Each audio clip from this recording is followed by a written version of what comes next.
Bonjour, dans cette vidéo, nous allons voir un peu les limites de la mise en place de l'algorithme Bluetooth dans le cadre du rendu de monnaie.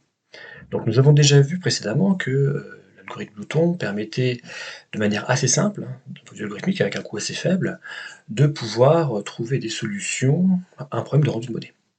Ici, dans cet exercice, on avait justement un système particulier où aux valeurs habituelles, on a rajouté la valeur 7. On peut se poser la question, pourquoi notre système monétaire actuel au niveau du système euro, il n'y a pas de pièce de monnaie de 7 ou de billet de 7? Et donc justement, le but de cet exercice, c'est de comprendre pourquoi il y a ce choix-là qui a été fait. Donc ici, on considère ce système monétaire. Donc ici, on a des pièces de 1, 2, 5, 7, 10 et 20 euros. Et l'objectif est de rendre une somme de 14 euros. Donc évidemment, si on utilise l'algorithme Bluetooth, on va prendre la plus grande valeur que l'on peut rendre.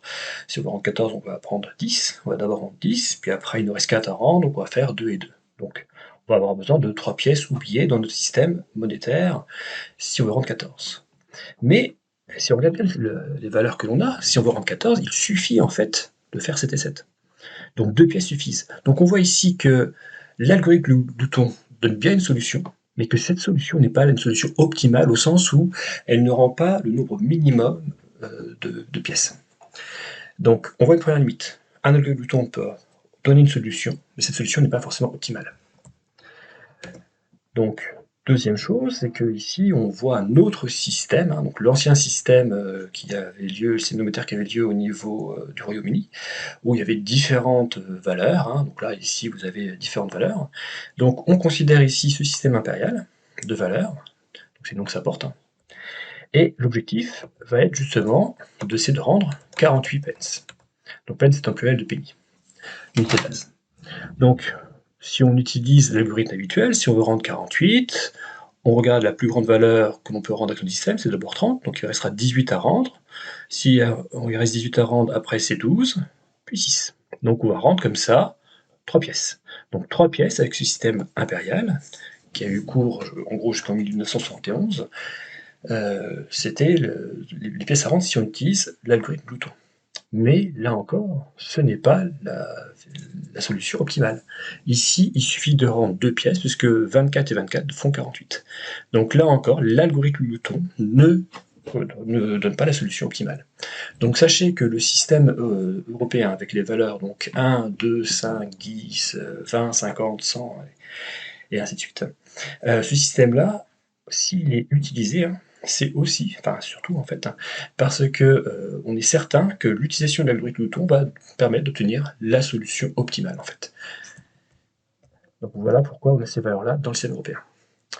Donc enfin, la dernière chose, le dernier exercice que vous aviez à traiter dans cette partie, pour bien comprendre les limites de la mise en œuvre de l'algorithme Bluetooth, c'est qu'ici on a ce système particulier, donc 2, 5, 10, 20, 50, 100. Donc ici il y a la valeur 1 qui nous a prise. Le but est de rendre 21. Donc là encore, avec l'algorithme Bluetooth, si on veut rendre 21, je commence par rendre 20 et après il reste 1 euro à rendre. Sauf que cet euro-là, on ne pourra jamais le rendre, puisque 1 euro n'est pas une somme possible avec ce système-là. Donc, on va être bloqué. C'est-à-dire que l'algorithme Bluetooth ne va pas permettre de trouver une solution pour rendre cette monnaie. Et pourtant, une telle solution existe. Pour rendre 21, il suffit de rendre 10, puis 5, ça fait 15 euros de rendu, il reste 6 euros à rendre. Ces 6 euros, avec 3 pièces de 2, on peut finir. Donc une solution existe, mais l'algorithme Bluetooth n'en trouve aucune. Donc là encore, on trouve bien justement une limite assez importante de l'algorithme Bluetooth.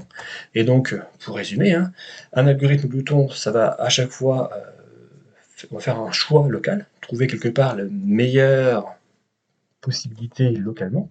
On ne remet jamais en cause ce choix. Ça permet de trouver des solutions, mais ces solutions-là, quand elles existent, ne sont pas forcément optimales, c'est pas forcément la meilleure, et parfois on peut n'obtenir aucune solution, bien que des solutions existent.